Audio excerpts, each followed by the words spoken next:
Olá, irmãos, graça e paz seja convosco. Hoje iremos estudar sobre um tema chamado Seus mortos viverão. Se ele fala que seus mortos viverão, dá-se a entender que existirão mortos que não são dele. Ou seja, Apocalipse 14, verso 13 diz assim: Bem-aventurados são os que dormem no Senhor, diz o Espírito, para que descanse de suas fadigas e suas obras o acompanhem. Então, irmãos, nesse verso, o que nós entendemos é que existem aqueles que morreram em Cristo e os que morreram sem Cristo. E a diferença entre um e outro, ela é qualificada pelo tipo de vida que se vive. Aqueles que vivem uma vida ao lado de Deus morrerão ou descansarão no Senhor com essa esperança. Os que não morreram com essa vida não terão essa esperança.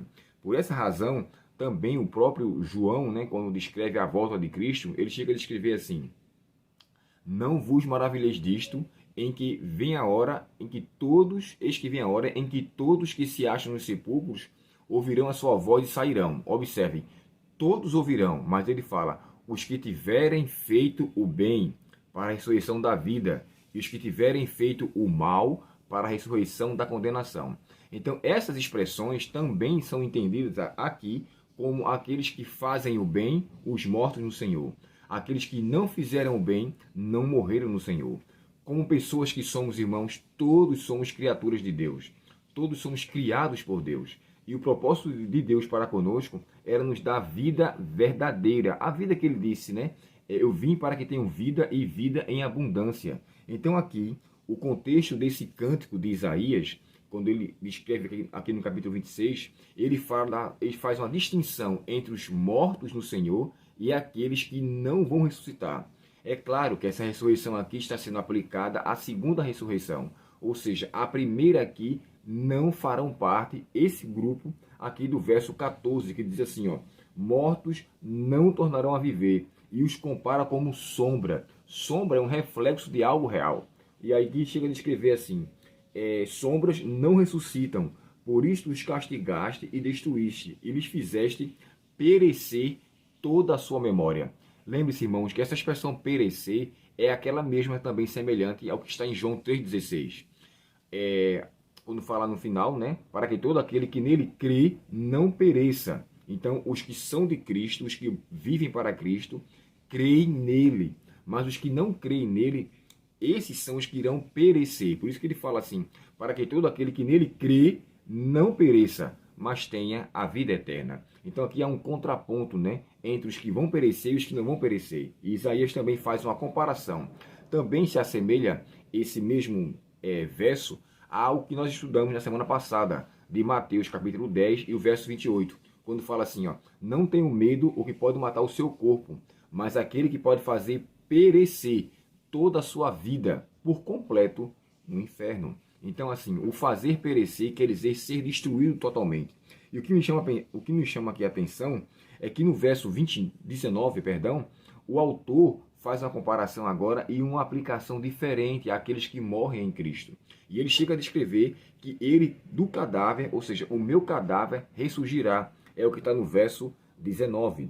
E aqui chega a dizer assim, os vossos mortos e também o meu cadáver viverão e ressuscitarão. Despertai e exultai os que habitam no pó, porque o teu orvalho, ó Deus, será como a luz, onde, no caso, dará vida, e a terra dará luz aos seus mortos. É interessante, irmãos, que o verso que o antecede, o próprio autor fala de nascer, no sentido de dar luz à mãe ou à mulher, com dores, com sofrimentos, mas dar a luz. E aqui a terra também dará a sua luz, ou seja, a terra dará de volta todos aqueles que morreram em Cristo. Ele será trazido de volta. E eu achei muito interessante a maneira que o autor aqui desenvolveu, e esse tema já precede o que vamos estudar amanhã sobre o texto de Daniel. Então, o que a gente entende aqui, nesse capítulo 26, considerando, irmãos, que esse cântico que Isaías proferiu, era no contexto de como estava vivendo o povo de Israel naquela época, sendo oprimido, passando por situações de desesperança, pelo cativeiro, não só assírio, mas o cativeiro da Babilônia que viria. E a Babilônia que, embora pudesse prender-os em situações de cativeiro, a morte nos prende na sepultura. mas a libertação virá quando Cristo dar a sua luz. E o dar a luz, na verdade, quer dizer trazer de volta a vida. Ou seja, quando Cristo voltar, todos nós iremos nascer novamente. E esse nascer que é aqui descrito é um nascimento onde nunca mais iremos perecer. É por isso que a aplicação que é dada, também ele se faz uma alusão a Malaquias capítulo 4, verso 1. E esse texto de Malaquias, quando ele chega a descrever, ele menciona aqui, ele fala que não haverá nem raiz nem ramo. E isso aqui é interessante, por quê? Assim como Cristo é chamado de videira verdadeira, né?